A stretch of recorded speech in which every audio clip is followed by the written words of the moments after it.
Em nome do Pai, do Filho e do Espírito Santo. Amém. O Senhor esteja convosco. Ele está no meio de nós. Proclamação do Evangelho de Nosso Senhor Jesus Cristo, segundo São Mateus. Glória a vós, Senhor. Naquele tempo, Jesus chamou os 12 discípulos e deu-lhes poder para expulsarem os espíritos maus e para curarem todo tipo de doença e enfermidade.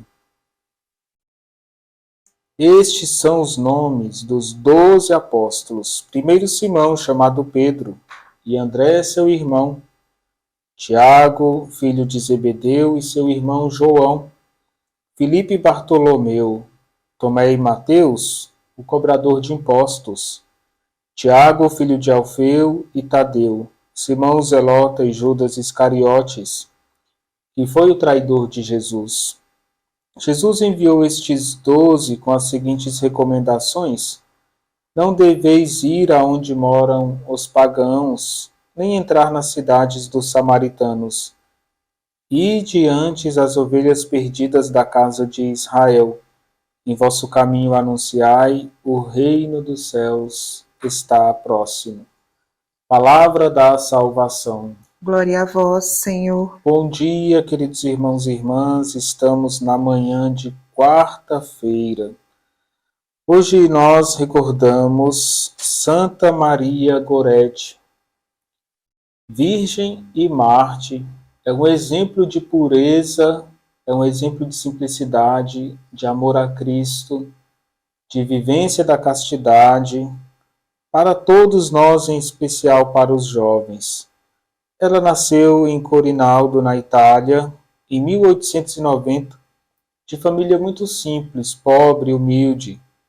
Sua meninice passada nas proximidades de Netuno foi dura, auxiliando a mãe nos cuidados da casa, sendo piedosa por índole.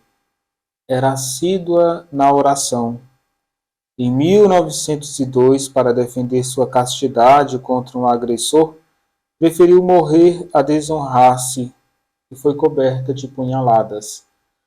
Ela vive um martírio, desejando ser pura e casta. Aqui, Santa Maria Gorete está nos ensinando, irmãos e irmãs, que o nosso corpo é templo do Espírito Santo. Precisa ser puro. A gente precisa viver essa pureza, de corpo e de alma. Vamos pedir que Santa Maria Gorete nos ajude a viver a pureza no olhar, nas palavras e no coração, e que ela possa ser modelo e exemplo de santidade para todos os jovens. Os jovens também precisam da nossa oração, da nossa intercessão, para não caírem nas armadilhas do inimigo.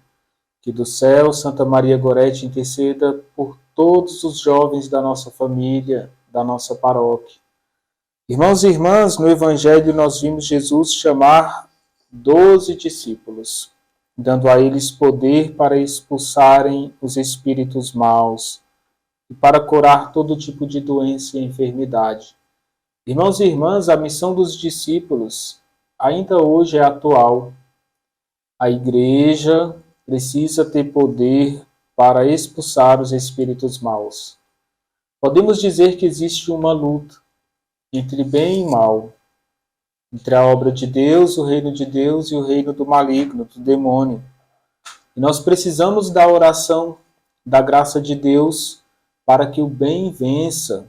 Jesus, ele segue o seu caminho, morre na cruz, e na cruz ele derrota o pecado, o demônio e a morte. A Eucaristia é a memória viva do sacrifício de Jesus na cruz e da sua ressurreição. Cada Eucaristia tem a força de expulsar o mal.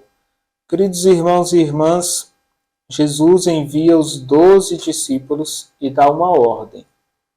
Antes de ir a outros povoados, procure as ovelhas perdidas da casa de Israel.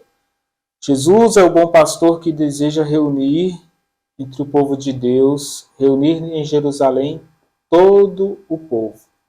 Depois a igreja vai partir em missão também para os povos, indo além de Jerusalém, chegando aos confins da terra, Mas Jesus se preocupa com as ovelhas perdidas da casa de Israel. Isso significa, irmãos e irmãs, que a missão na nossa paróquia, na nossa comunidade, começa com aqueles que faziam parte do nosso povo e se dispersaram. Precisamos resgatar essas ovelhas. Precisamos nos preocupar com aqueles que saíram da igreja, que estão adormecidos na fé. Irmãos e irmãs, talvez hoje nós podemos evangelizar de modo muito concreto, enviando uma mensagem, ligando, conversando com alguém que nós já não falamos há algum tempo, talvez intercedendo pelos enfermos, ligando para algum enfermo, para algum idoso que tem dificuldade de locomoção. A igreja precisa sair para encontrar as pessoas e precisa trazer essas pessoas para a casa do Pai, para a igreja. Queridos irmãos e irmãs, Deus, desde o Antigo Testamento, é pastor do povo de Israel. Assim como Deus fez com o povo de Israel, também a igreja se servirá de bons pastores para cuidar das suas ovelhas. Queridos irmãos e irmãs, sabemos que só existe um bom pastor, que é Cristo. E nós, sacerdotes, o Papa, os bispos, serão bons pastores se conduzirem as ovelhas à única porta, que é a igreja, que é Cristo. Jesus diz: eu sou a porta pela qual as ovelhas entram e saem. Quando saem, encontram pastagens. Quando entram, estão seguras comigo. Queridos irmãos e irmãs, todos nós fazemos parte desta missão de Cristo, bom pastor. Somos chamados a conduzir as ovelhas no caminho de Cristo, no caminho da igreja. Ame a sua igreja, ame as ovelhas da sua comunidade, cuide da sua pastoral, cuide das pessoas que Deus te confiou. O Senhor esteja convosco. Ele está no meio de nós. Abençoe-vos Deus Todo-Poderoso, Pai, Filho e Espírito Santo. Amém.